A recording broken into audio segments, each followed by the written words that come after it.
Space launch checkdown countdown net. Pad is clear. 10, 9, 8. Launch auto sequence 7, has started. 6, 5, 4, 3, 2, 1. Go for launch.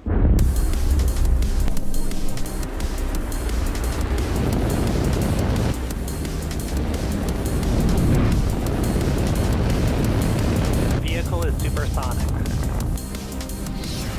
Stage separation confirmed. Dragon, separation confirmed.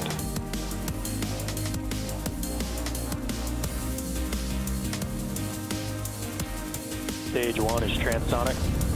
Landing legs have deployed. And Falcon 9 has landed.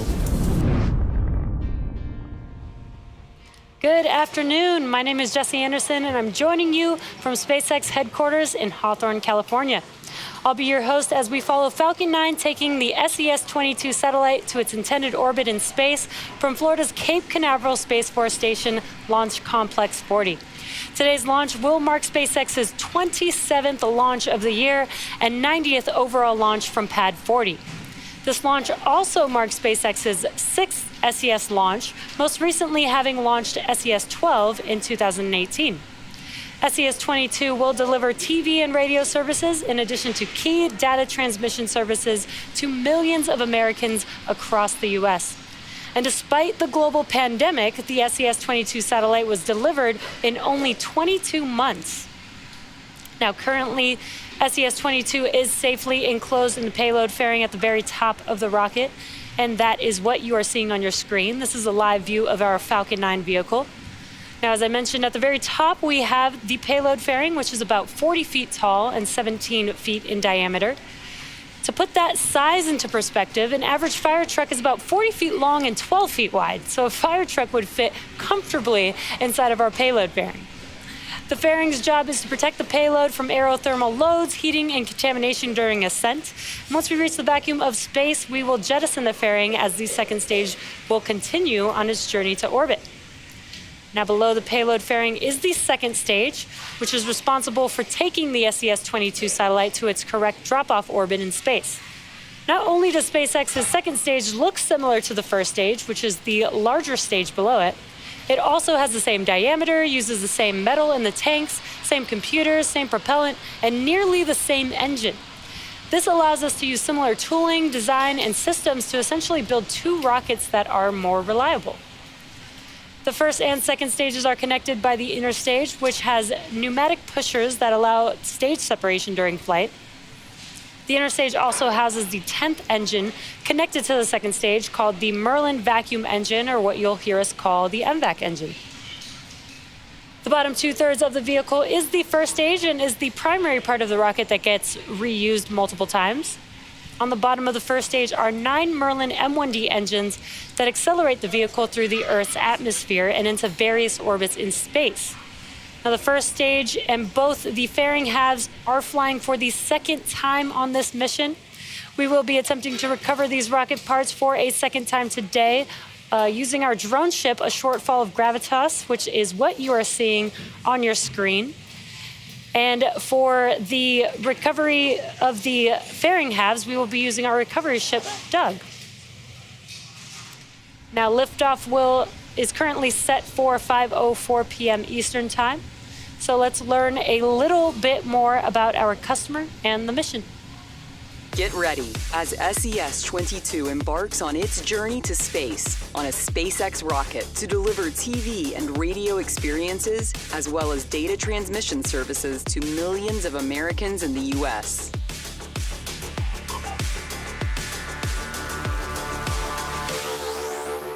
But its mission doesn't end there.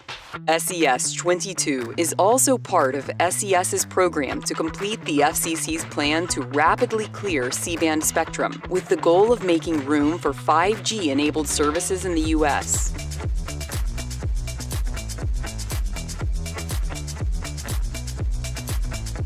So it was becoming clear 4 or 5 years ago that for 5G deployment across the US, you had to get access to mid-band spectrum and plentiful amounts of mid-band spectrum. And in the US, C-band was the most appropriate, but it was full of services that we were delivering for our broadcast customers. C-band broadcast networks that have existed for 40 years, working with them to reprioritize, move to the higher parts of the frequency, and free up the whole of the 300 megahertz of C-band spectrum for the mobile operators. And these satellite launches help us to reprioritize the use of spectrum in the US in favor of 5G services, which I think is incredibly strategic and also economically important in the US. Since 2020, SES has been working tirelessly to move its existing U.S. customers into a smaller portion of the C-band. Opening up part of the C-band will help wireless operators to quickly deploy 5G networks across the continental U.S., bringing ultra-fast services to consumers and businesses. So this launch that's happening right now is critical. We've already cleared about a third of the spectrum in the most important parts of the US by working with our customers to reorientate their networks. But this launch and the other two that will follow are the ones that will allow us to clear all of the spectrum permanently and, most importantly, protect all of the broadcast services with high-performance filters that we're installing across the US following this launch. So could not be more important, and we could not be more excited about this upcoming launch. It took satellite manufacturer Thales Alenia Space only 22 months to build SES-22 before the spacecraft was shipped to the launch site. When launched, SES-22 will be positioned at 135 degrees west and will provide broadcast and connectivity services to millions of Americans starting in early August 2022. To clear C-band spectrum while maintaining uninterrupted services, SES will be launching 4 more C-band satellites in the next few months. SES is on track to meet the FCC's accelerated C-band clearing deadline of end 2023, proudly enabling the next wave of 5G-led innovation in the United States.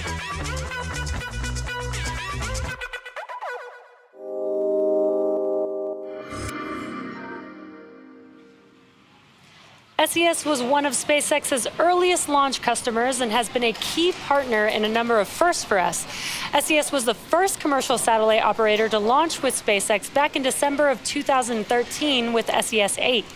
This mission also happened to be SpaceX's first mission to a super-synchronous transfer orbit. Now, most notably, SES was also the very first customer to fly on a reused booster. SpaceX launched SES-10 back in March of 2017 using a booster that previously supported a Dragon cargo resupply mission. Stage 1 RP1 load complete.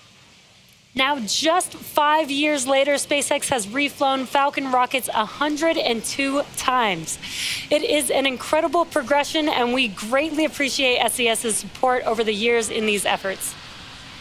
Now, as far as the mission to space, in order to get SES-22 and any payload into orbit, the rocket has to not only go up really fast, it also has to go sideways. So as we ascend, we tilt the engines, and the technical term for that is called gimbaling, and that turns the rocket horizontally. Now, we're still going up, but we are also heading horizontally away from the launch pad, and that's what we call a gravity turn. The rocket typically needs to go 17,500 miles per hour horizontally in order to avoid being pulled back down to Earth and get into orbit. Now, to help demonstrate this concept, here is an image firing a cannon from a really high mountain. The cannonball will arc, and then gravity will pull it back down to Earth. And as you increase the power, the cannonball will arc and land further and further away. Now, eventually, if you could continue to increase the power, the cannonball will be going so fast that it ends up in free fall around the Earth. Now, gravity is still pulling it back down to Earth, but it's going so fast that it never hits the ground. Pressurizing for strong back retract.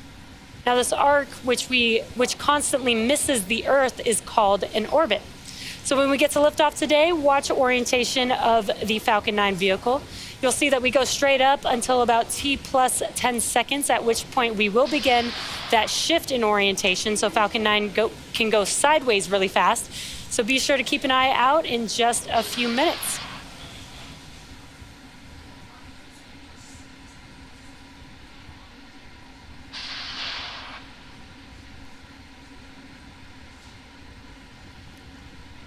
Strong back retract. And as you can see on your screen, there are clamp arms opening up. That is connected to the transporter erector, which we will begin to retract away from the vehicle once that clamp arms are done opening. Now we use the transporter erector to roll the vehicle out to the pad and raise it to its vertical launch position. And it looks very slow and slight, but it looks like the clamp arms are now open and the transporter erector is retracting just slightly away from the vehicle on your screen. Transporter erector also routes vehicle's fluids, power, and telemetry umbilicals from the ground systems to the rocket and satellites until Falcon 9 goes on internal power and clears the pad.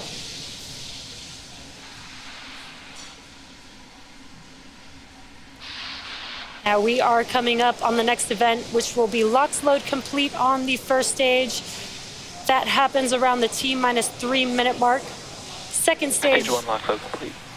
There's that call out, that LOX load is complete on the first stage. Second stage will complete around the T-2 minute mark, just about a minute away from now. And so far, weather is green. We are about 60% favorable for liftoff at T0 today. The range is also green for launch. The vehicle and payload continue to be healthy, and if for some reason we are not able to launch today, we do have a backup opportunity tomorrow at the same time.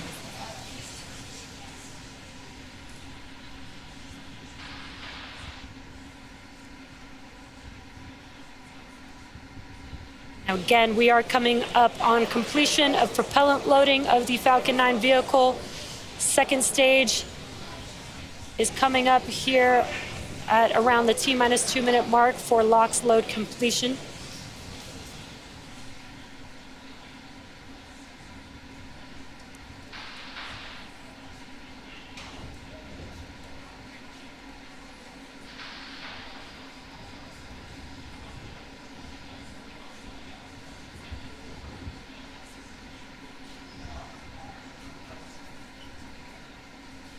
Stage 2 LOX load complete.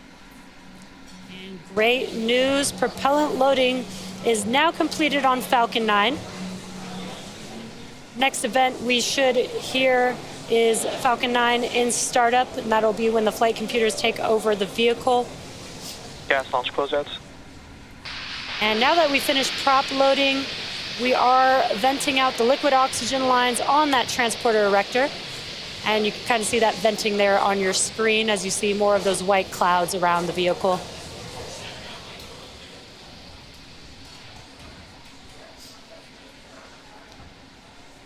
At the T-1 minute mark, Falcon 9 will go into startup.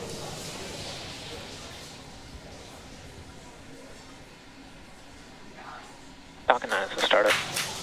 And great call out. The flight computers have now taken over the launch countdown. Now just waiting the final call from the launch director.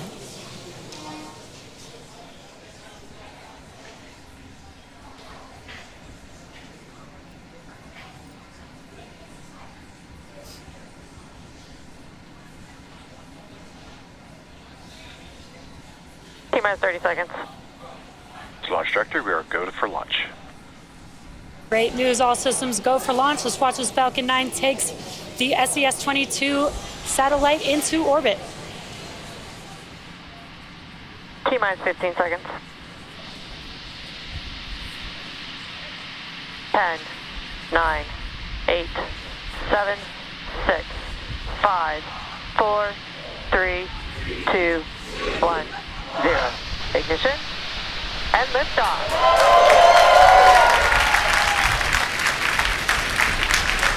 M1B chamber presence normal.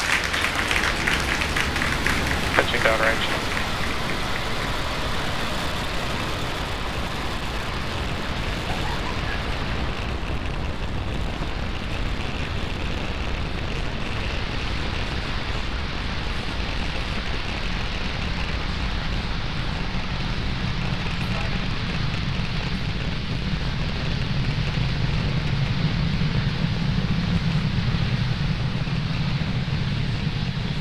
Falcon 9 has successfully lifted off from pad 40 carrying the SES-22 satellite. Telemetry nominal.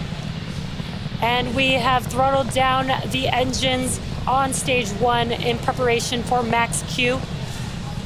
This is the largest structural load that the vehicle sees, and that should be coming up in about 10 seconds or so. Supersonic.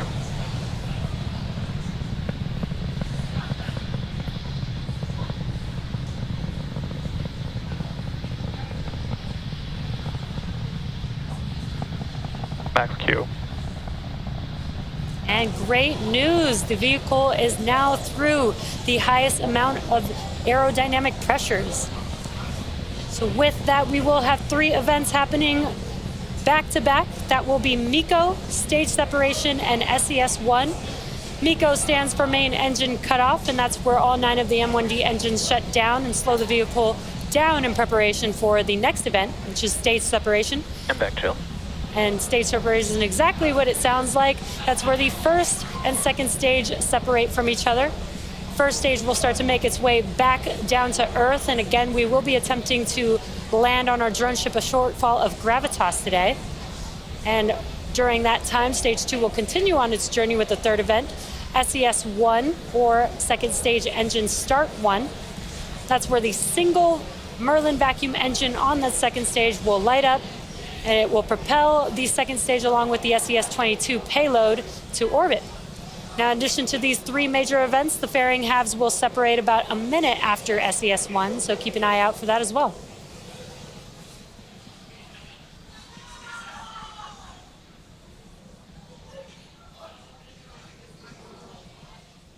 MECO.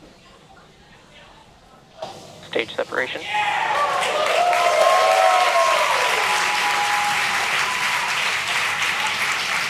And back ignition.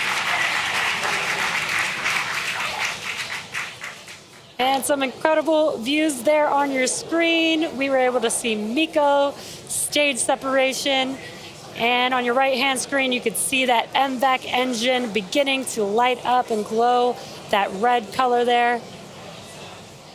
First stage on your left-hand screen, those grid fins are deploying. That is what helps guide the vehicle back down to the landing zone. And we do have fairing deploy coming up here in just under 10 seconds.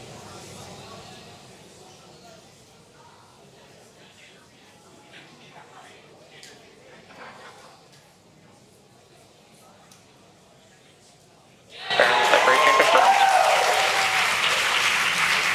And there you just saw on your screen fairing deploy, and you can see on your right-hand screen the fairing, one of the fairing halves falling back down to Earth. Really cool view. Again, we will be attempting to recover the fairing halves with our recovery ship, Doug, today.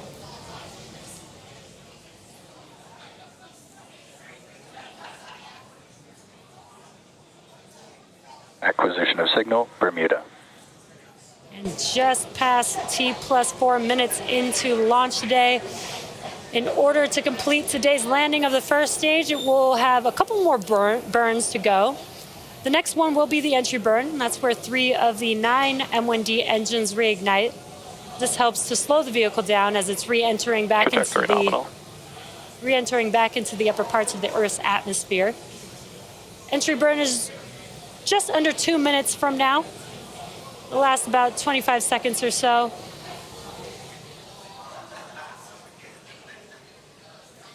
And then these last and final burn for the first stage will be the landing burn.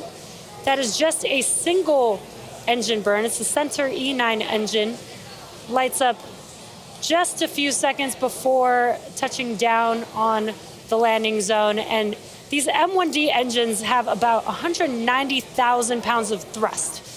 So just one single engine reigniting for about 20-30 seconds helps to slow the vehicle down just rapidly enough to touch down on the landing zone.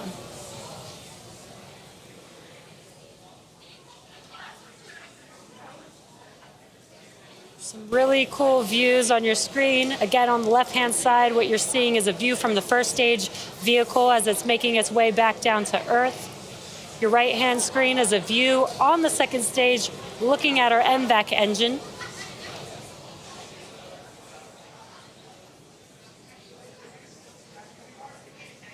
We're roughly 30 seconds away from the entry burn on the first stage.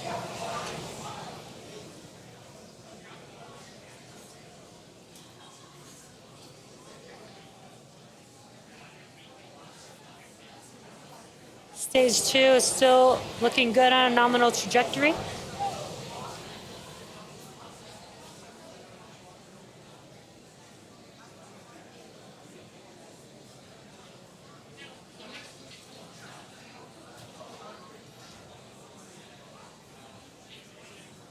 Stage 1, FTS is safe.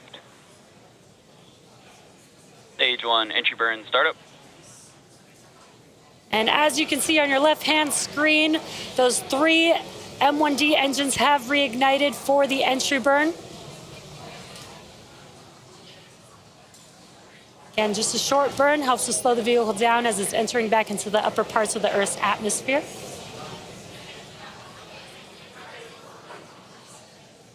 Stage 1, entry burn, shutdown. And as you see, those engines have now shut down. That concludes the entry burn. Again, next up for the first stage will be the landing burn. And the entry Both burn... vehicles are on nominal trajectories. Great call-outs, nominal trajectories for both vehicles. Now, the entry burn does help slow the vehicle down as it enters back into the Earth's atmosphere, but the atmosphere actually helps to scrub most of the velocity on the first stage. So that's why we can let it coast until we get closer to landing, and then we'll ignite that last engine for the touchdown just a few seconds before landing. Stage 2 is the terminal guidance. And we're just about 30 seconds away from the landing burn on the first stage, but we will have a couple events happening back to back. First will be transonic. First will be SECO 1, that is second stage engine cutoff 1 for the MVAC engine on that second stage. FTS is safe. Just a few seconds after SECO 1 will be the landing burn beginning.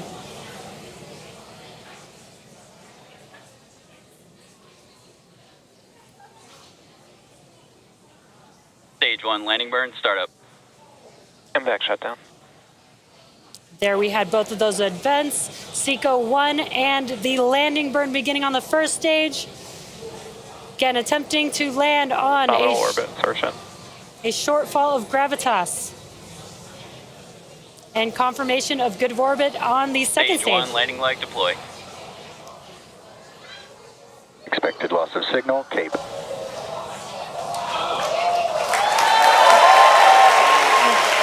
Stage 1, landing is confirmed. And what an incredible view. As you can see, Falcon 9 has touched down on our drone ship, a shortfall of gravitas. This landing marks the second successful landing for this particular booster, having supported previously the Starlink launch in May. It also marks our 127th overall successful recovery of an orbital class rocket, including both Falcon 9 and Falcon Heavy first stages. And we also did have confirmation of good orbit on the second stage, so a successful second stage engine cutoff and first stage landing. We are going to be in a coast phase until just before the second relight of our MVAC engine on the second stage, which will be followed by payload deploy. So sit tight and we'll see you back here just around the T+26 minute mark.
Expected loss of signal, Bermuda.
Sat there, 25th century AD.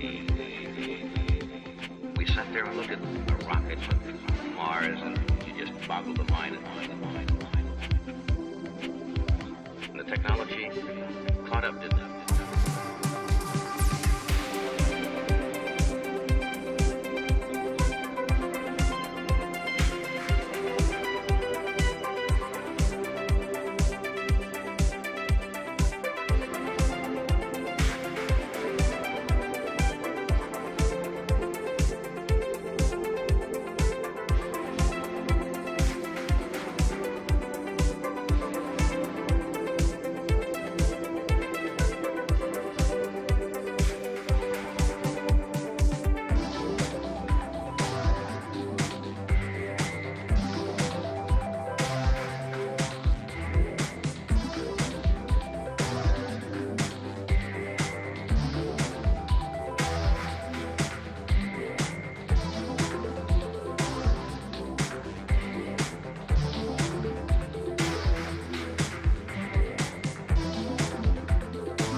Welcome back to the live webcast for the SES-22 mission. If you're just joining us, liftoff occurred at 5:04 p.m. Eastern Time from Launch Pad 40 at Cape Canaveral Space Force Station. Now, post-liftoff, we also had a successful main engine cutoff, stage separation, ignition and shutdown of the second stage, fairing deploy, and first stage landing. Now, coming up shortly, we will relight and shut down the second stage engine one more time before payload deploy. That is coming up here in just a few seconds. Again, this burn will be about a minute long.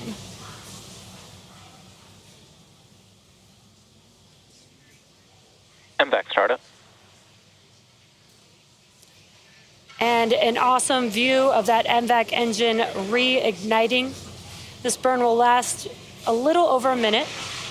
And as a reminder, SES-22 will deliver TV and radio services in addition to key data transmission services to millions of Americans across the U.S. This MVAC engine has a thrust of about 220,000 pounds of thrust. And reigniting the engine helps take the stage closer to its drop-off orbit. So we'll reignite it and then shut it down and allow the second stage to coast for a bit until it gets to its targeted drop-off orbit.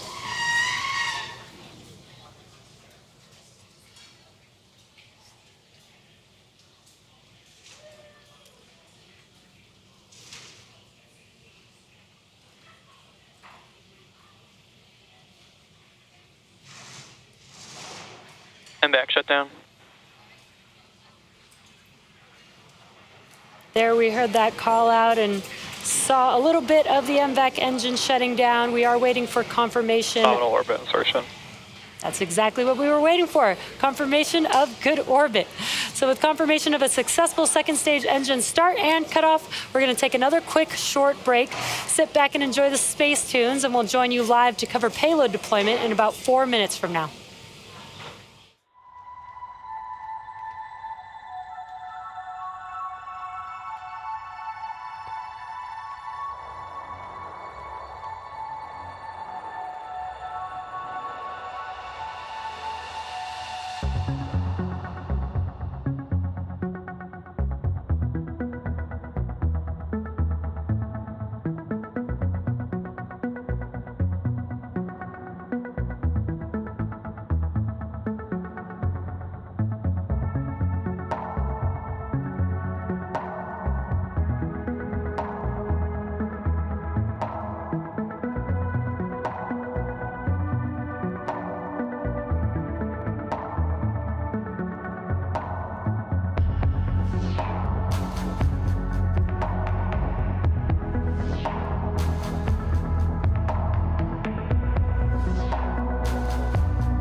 Acquisition of signal, RTB suck.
Welcome back to the SES-22 launch webcast. We've had a successful mission so far, liftoff at 5:04 p.m. Eastern Time, successful landing of our first stage, and 2 relight and shutdowns of our second stage engine. Now we're coming up on our last major milestone, which of course is payload deploy. And that should be coming up here in just a few seconds.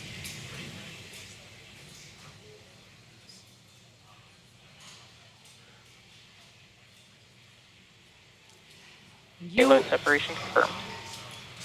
You are watching the SES-22 satellite drifting away from Falcon 9's second stage. And that confirms payload deploy.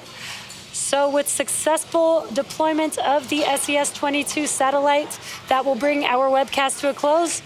We want to thank SES for entrusting us with today's mission and all of you for joining us. If this launch got you excited about space and you're interested in joining our team, check out spacex.com/careers to check out our open positions. Thanks for tuning in, and we'll see you next time.